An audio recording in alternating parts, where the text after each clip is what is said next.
Roy Suryo usai diperiksa polisi terkait tuduhan ijazah palsu Jokowi. Mantan Menpora, Roy Suryo diperiksa oleh Polda Metro Jaya terkait kasus dugaan ijazah palsu Jokowi di Jakarta pada Kamis, 15 Mei 2025. Roy Suryo diperiksa Polda Metro Jaya bersama Dr. Tifa. Ditemui saat jeda pemeriksaan, Roy Suryo menceritakan dirinya mengaku sempat menanyakan balik terkait dokumen elektronik ke penyidik. Saya juga ajak jujur ke polisian, kalau pelapornya ada, terlapornya nggak ada, gimana ini laporan, ujar Roy Suryo. Boleh Pak dikit Pak sini ya.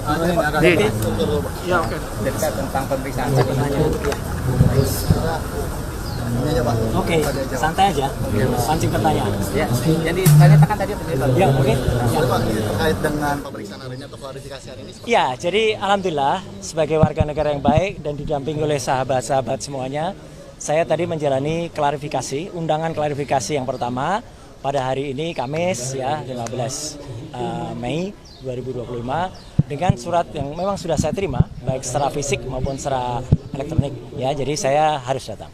Dan saya memang juga menyayangkan gitu karena ada beberapa yang sudah disebut-sebut namanya ya, tapi kasihan yang bersangkutan seperti Pak Abraham Samad ya, namanya udah disebut bahkan dikatakan mangkir, padahal yang bersangkutan belum terima surat gitu loh. Itu kan sebaiknya sistem persuratan atau administratif di Polda Metro Jaya lebih baik diperbaiki lah gitu.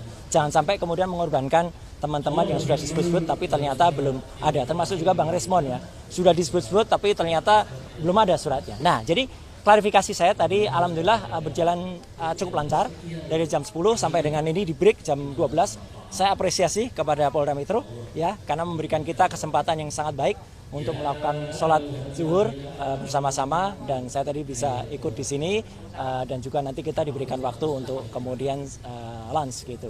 Nah, saya sendiri tadi ya sudah sampai pertanyaan ke-24 ya gitu, dan sudah sampai ke pertanyaan-pertanyaan yang lebih banyak soal identitas tadi gitu. Karena ketika ditanyakan yang lain, saya strict dengan Polda Metro ya. Polda Metro memberikan saya surat undangan untuk peristiwa tanggal 26 Maret tahun 2025 ya. Harusnya itu pertanyaannya. Jadi ketika ada pertanyaan yang lain ya saya keberatan untuk jawab. Itu hak loh ya. Hak warga negara sesuai dengan Undang-Undang Dasar 1945, itu hak yang paling hati untuk kita menyampaikan apakah undangan atau pertanyaan itu sesuai dengan enggak. Ketika pertanyaannya tidak sesuai dengan suratnya ya kita harus menyatakan keberatan. Yang kedua adalah lucu, dalam undangan itu tidak ada juga siapa terlapornya. Padahal kan sudah disebut-sebut di mana-mana sudah ember tuh ya. Lawyernya mengatakan terlapornya adalah ini. Tapi dalam surat itu nggak ada. Jadi kalau dalam surat itu nggak ada ya kita nggak wajib gitu melakukan klarifikasi. Pelapornya ada Joko Widodo ya. Pasal-pasalnya banyak banget gitu ditulis. Tapi terlapornya nggak ada.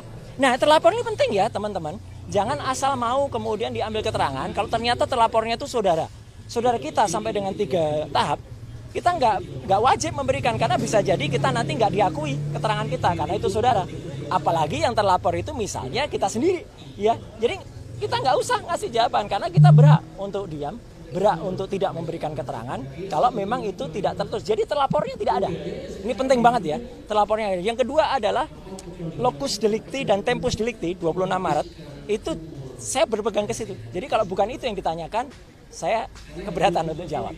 Kemudian satu lagi adalah barang buktinya. Itu disebut Undang-Undang Informasi Elektronik bla bla bla bla. Mohon maaf sekali lagi, saya ikut merumuskan Undang-Undang Informasi dan Transaksi Elektronik. Jangan sembarangan menggunakan pasal itu untuk mempidanakan orang. Ya, Undang-Undang Informasi Transaksi Elektronik dibuat dengan niat baik agar Indonesia itu terlepas dari dikucilkan ke dunia internasional karena kita tidak memiliki undang-undang dalam bidang e-commerce. Jadi pasal-pasal itu adalah misalnya untuk 32 dan 35. Itu misalnya untuk seseorang ngirim bukti transfer kepada teman. Tapi bukti transfer direkayasa, diutak-utik. 1 juta dijadikan 10 juta. Nah, itu yang dipidana. Ada orang misalnya ya posting ini ijazah asli gitu ya. Tapi ternyata yang punya ijazah nggak mengakui kalau itu asli. Ya, kader partai itu. Ya, dia yang harusnya bisa kena itu. Dia bisa kena 8 tahun atau 12 tahun. Sedangkan Dr. Resmon, Dr. Tifa, saya tidak melakukan apapun terhadap barang elektronik. Dan yang penting apa? Barang elektroniknya nggak ada. Jadi dokumennya saya tadi tanya, mana dokumen yang dilaporkan? Nggak ada, Pak. Loh, kalau nggak ada ya gimana penyidik? Gitu loh. Kenapa nggak ada dokumen elektronik? Ini Undang-Undang Informasi dan Transaksi Elektronik. pasal 5 ayat 1-nya harus ada dokumen elektronik. Jadi kalau dokumen elektroniknya nggak ada, sama saja dengan kita tiba-tiba Bang Rustam ini tiba-tiba dituduh melakukan, maaf ya, pembunuhan. Tapi mayatnya nggak ada. Gimana bisa dituduh beliau melakukan pembunuhan? Bahkan kalaupun ada mayatnya diperiksa dulu, diforensik dulu. Benarkah mayat itu terbunuh atau dibunuh? Kalau Bang Rosman tiba-tiba ngaku aja oh iya saya mau, ya kasihan beliau dong. Jadi saya ngajak teman-teman untuk lebih berpikir ya, termasuk juga penyidik ya. Jangan Anda mau ya diminta untuk mencantumkan pasal-pasal yang bukan peruntukannya gitu loh. Jadi 3 itu yang kemudian saya pertanyakan.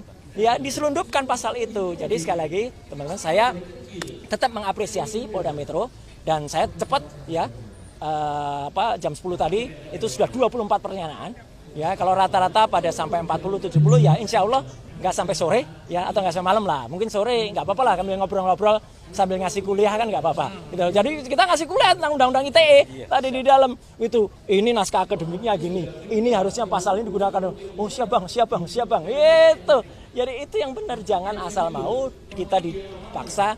Orang itu harus tahu hukum, tapi jangan sampai orang itu kemudian dipaksa untuk menjalankan hukum yang tidak pada semestinya. Itu saya kira. Pak Roy, ini kan tadi kan juga disebutkan di tanggal 26. Sebenarnya apa sih yang terjadi? Karena kan sebelumnya kemarin Pak Michael juga sempat ditanyakan tanggal 26 itu apa sebenarnya yang terjadi, Pak? Saya tidak berhak menjawab tanggal 26 itu apa. Nanti saya dikira ST. Yang jelas tanggal 26 itu saya sedang melaksanakan buka bersama ya di rumah makan oma apa gitu ya. Itu kegiatan saya. Ya, yang lain ya saya nggak tahu, silahkan penyidik tahu. Yang jelas saya tanggal 26 itu kita lagi buka bersama dengan komunitas otomotif saya. Itu di rumah makan di daerah Kemang. Silahkan diperiksa di situ. Kalau ada CCTV saya cek di situ. Tapi perkara apa yang terjadi? Silahkan ditanyakan ke yang lain yang tahu. Saya keberatan untuk menjebak teman-teman yang lain. Nggak boleh juga kita. Kita tuh di situ diajak jujur tapi juga harus cerdas. Jangan kita jujur tapi malah nyeret-nyeret yang lain. Gitu loh. Ya, jadi saya juga ajak jujur ke kepolisian. Ya, kalau pelapornya ada, terlapornya nggak ada, gimana ini laporan? Bisa, gitu ya. Oke, saya kira itu ya, Mas. Terus ini Pak, untuk kasus dari 26 Maret, kerap disebut lagi. Saya belum sampai pertanyaan itu. Jadi nggak ada. 26 Maret tidak ada dia, Ya tidak sudah. ada Dokter Tifa, tidak ada Dokter Syanipar. Ya. Tanggal 26 Maret. Ya udah. Itu jelas. Itu jelas ya. Jadi saya buka bersama tanggal 26 Maret ya. Oke, makasih.